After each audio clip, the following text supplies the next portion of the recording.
Hello, beautiful souls. So today's lesson is a good lesson. It's bringing us back to the awareness that our body is a wholly neutral thing. I feel that the last lessons where we touched upon the idea of the body specifically was lesson 99, when it was I am not a body, I am free. And then we used that as the backdrop for a few review lessons.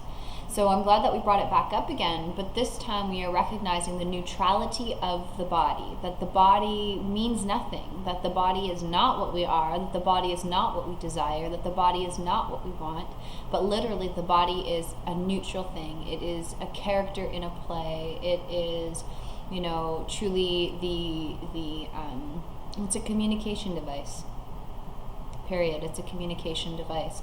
And this is perfectly suited in my life as well, because I've been receiving a lot of lessons in my own life around the body and all of the stories that ego can make up around our bodies and other bodies. And ultimately, the body in this world is the symbol of sin. In order to see someone as having done something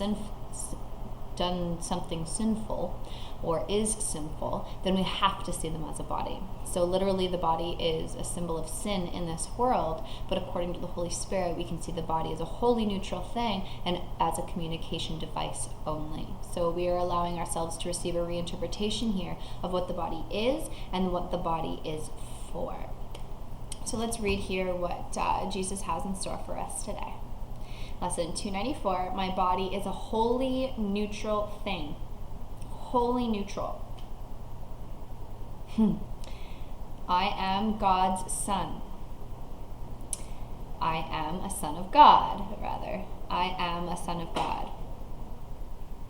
And can I be another thing as well? Did God create the mortal and corruptible? What use has God's beloved Son for what must die? And yet a neutral thing does not see death, for thoughts of fear are not invested there, nor is a mockery of love bestowed upon it. Its neutrality protects it while it has a use, and afterwards, without a purpose, it is laid aside. It is not sick or old or hurt. It is but functionless, unneeded, and cast off. Let me not see it more than this today. Of service for a while and fit to serve, to keep its usefulness while it can serve, and then to be replaced for greater good. That's it. All things in this world serve a purpose. So what is this body for, if it's not a communication device for the Son of God? For that's how it has been shown to me. This body is a communication device because we are the Son of God. But as this lesson for today opens, I am a son of God, and can I be anything as well? We don't look out into our world and see, animals being two animals put together. A cow is a cow, a bird is a bird, a duck is a duck. A body is a body, a human is a human. And so we are recognizing that, yes, here on earth, we have this physical body, but this physical body is not what we are. We've named this body, we've named all of these animals, but the name is not what they are. And so we are allowing ourselves to look a little deeper, to see what is the life that animates this body. And when we look at the life that animates this body, this life is the Son of God, is the daughter of God. And that is the true reality of what we are. And once we embrace what we are as God created, then we have no more confusion. Then we're no longer split, thinking that we are part body, part soul. That we're part anything. We're not part anything. My body is a wholly neutral thing. Wholly, completely, entirely neutral. Not half-seas here. There's no half-seas here. And so as we continued to read forward, we were reminded that did God create the mortal and the corruptible? Remember, God's laws are all-inclusive. They exclude no one, and they are for the greater good of everyone. And so God creates only that which is eternal. And so can God really create something that is mortal and something that is corruptible? Like truly, like let's think about this, right? And so we further ask, what use has God's beloved Son for what must die? What use is there for anything that has an opposite? Right? There isn't really anything at all. And so that's why when we recognize the body as a wholly neutral thing, then the wholly neutral thing does not see death, for thoughts of fear are not invested there. So when we realize ourselves to be a son of God, we know that we cannot die, and so we cannot fear death. And this is the vision with which we are asking for today. We are asking to see the body as a wholly neutral thing, that we may see beyond its nature and onto the nature and reality of God's Son. The only way to see God's Son is to realize that the body is neutral and that the body is not what the Son of God is. They are two totally distinct things here. And so we are realizing as well that it is the neutrality that protects the body while it has a use. And the use, as I have been sharing, is a communication device of the Son of God, of the voice for God. And after the purpose has been fulfilled here on earth, then we literally can just lay it aside. We can lay it aside, just like a young child plays with toys, and it loves the toys when it's younger, and they're their favorite toys, and they sleep with their toys every night. It gets to a point for the child where the toys are no longer fun, they are no longer useful to him, and he's literally done with it. So he sets the toys aside and he moves on to other things. It's the same thing with the body. The body is a toy. It's literally a toy. It's here for us to play with for a little while, and then once the purpose of it is complete, we set it aside and we move on to greater and better things. And so we ask today, let me not see it more than this today. Let me not see it as more than neutral. Let me see it as nothing more than just what it is. And then we realize that it can be of service for a while, and it is fit to serve. And it will keep its usefulness while it can serve, and then to be replaced for the greater good.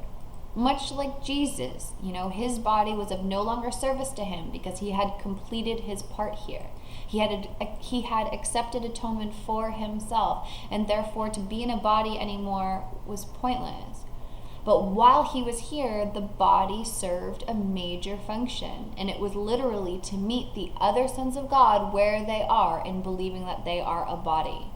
And so now Jesus can be in a body and undo the human mind condition so that he can awaken to the Son of God that he is and help humanity. And that's exactly what we are doing too. We came into a body to learn the human condition, to unlearn the human condition, to accept and remember that we are the sons of God, and then to help humanity. So we are doing the exact same things as Jesus did right here, right now. And just because Jesus doesn't have a physical body anymore, it doesn't mean his part is as crucial as it was then as it is today. And so Jesus is still playing an integral part in salvation, and we could tell that by one, he's still doing his work with the A Course in Miracles, and with all of us here who still believe that we are caged within a body. But we're all going to get to the same point where we recognize that I am not this body, I am free, that this body is a wholly neutral thing, and the Son of God is what I am. This is the same awareness that we are all coming to. And so we all can now conclude this thought of the day, my body is a wholly neutral thing, with the prayer of the day. So here's the prayer. My body, Father, cannot be your son. And what is not created cannot be sinful or sinless, good or bad. Let me, then, use this dream to help your plan, that we awaken from all dreams we made. Yes. This prayer is laden with intent. The intent that we use this dream and use this character of a body in the dream to help your plan, to help God's plan, that we awaken from the dreams that we made. This is the intent that we've set for ourselves today. And in this, we affirm that my body cannot be my Father's son, for God created only the eternal. And so only that which is eternal is what our Father created, and therefore it must be the Son of God that we are, for the Son of God is eternal. And so this body that can perish is not God's son. This body literally is just the shield, the character, the outfit that is being worn for a little while still in the dream. But what is not created and what God did not create does not exist. So what is not created cannot be sinful or sinless. It cannot be good or bad. This is why it is neutral, because it is beyond duality. The body is absolutely beyond duality. Let me then use this dream to help your plan that we awaken from all dreams we made. And so I join you here, brother and sister souls, in this shared purpose, in this shared idea that we are here to awaken from the dream and to help all of our brothers and sisters to awaken from the dream together.